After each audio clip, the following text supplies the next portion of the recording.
Now, you could say, well, the age of Mary is not in the Bible. Okay, I got you. The age of Aisha radiallahu anha is not in the Quran. In fact, it's not even in a hadith of the Prophet alayhi salatu wasalam. Some Christians that say, oh, but no Christian ever said that she was prepubescent.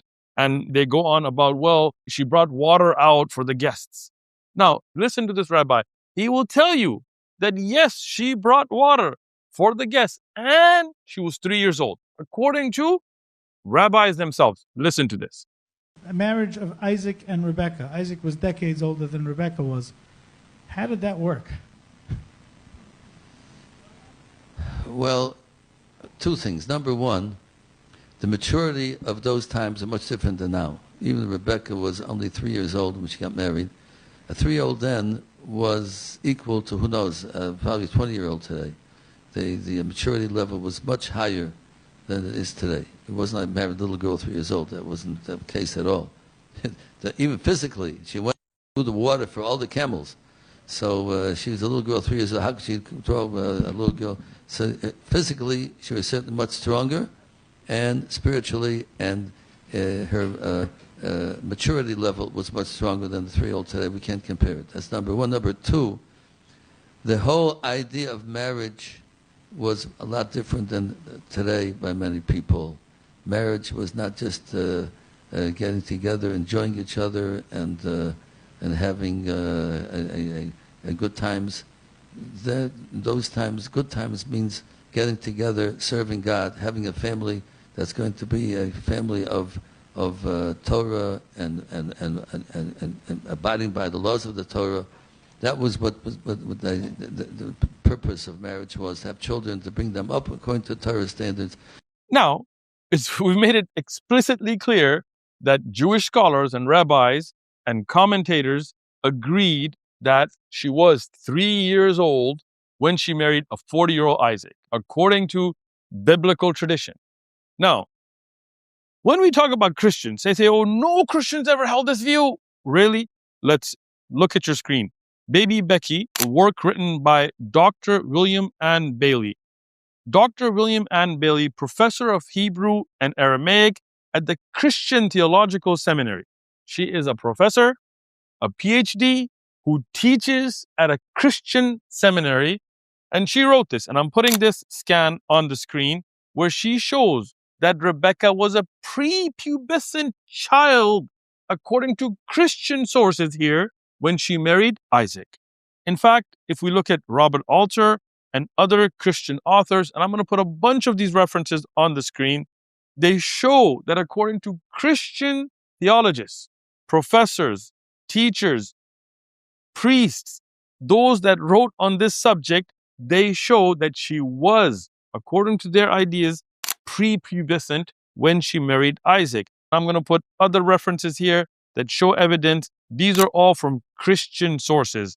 And you can go ahead yourself and look at the Journal for Interdenominational Theological Center, and you can look at the references yourself.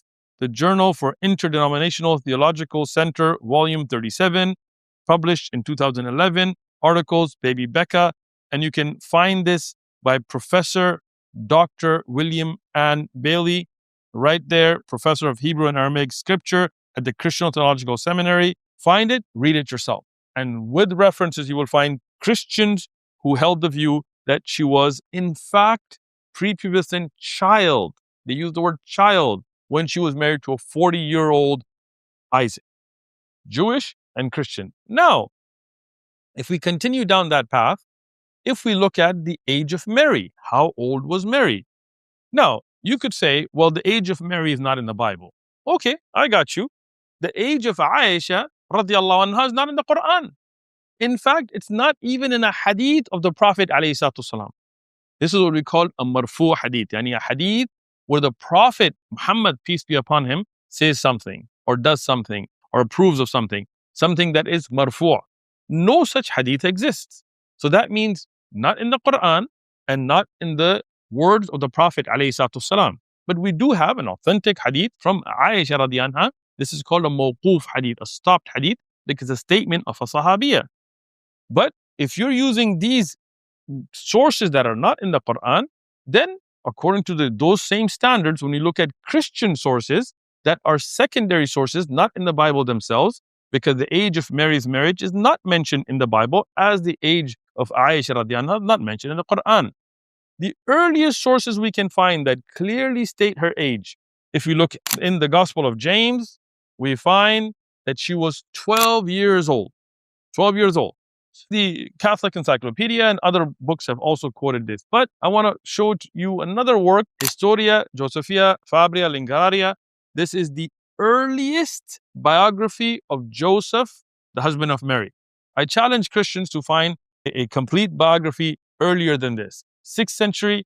And what does it say? And this is in Latin, Greek, in Coptic Arabic, and so on. It mentions Maryam, yani Mary, being 12 years old, consistent with what we found in other early Christian sources. She was 12 years old, married to Joseph, who was how old? According to this work right here, Joseph was 40 when he first got married. Then he was married for 49 years. So that is 89. When his wife was dead, he waited another year, which makes him 90 years old when he married Mary. So a 90-year-old, according to your own early traditions, married a 12-year-old. What would you call that today? Right? So the issue is we should come to an agreement that a girl who's prepubescent, who's a child, who hasn't hit puberty, should not be married. Right? She should wait until her body is physically ready and her mind is mentally ready. We cannot go back in time and criticize people for something that they didn't have high school and college and these things to wait for. So when a woman's body was physically ready, for example, have her menses or so on, they would get her married. A man, when he was able to physically go out and work, he would go out and work. They didn't say it was child labor, right? So we cannot judge those times by today's standards. And noting that we should live by today's standards, meaning that if the local customs is that you wait till you're 18, wait till you're 18. That's fine, right? That is mental maturity and physical maturity. But if we look at biblical views of Rebekah, we've proven that according to Rashi and many other Jewish scholars and Christian scholars, she was a child. She was prepubescent. According to Rashi and others, Jewish law was made that a 3-year-old, one day after that, could get married and have intercourse based on that. But we have to condemn that. I don't take that view.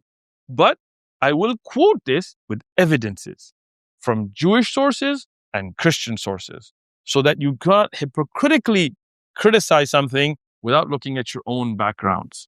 So in summary, Aisha radiallahu anha was married at an age that she had passed puberty and was mature enough to consummate her marriage in accordance with the customs of her time. Rebekah, in accordance to Jewish tradition, not just Rashi, but multiple sources, and Christian tradition, was a child. And Rashi has clarified that she was 3. And Jewish law quantified that a 3-year-old one day after can get married according to the Old Testament, the Bible. We can condemn that, but we cannot hide it. According to Christian traditions, the earliest traditions that we find, Mary was 12 years old when she married a 90-year-old Joseph. Now we can condemn that, but we cannot hide it. And we would not accept that today. That is something from the past.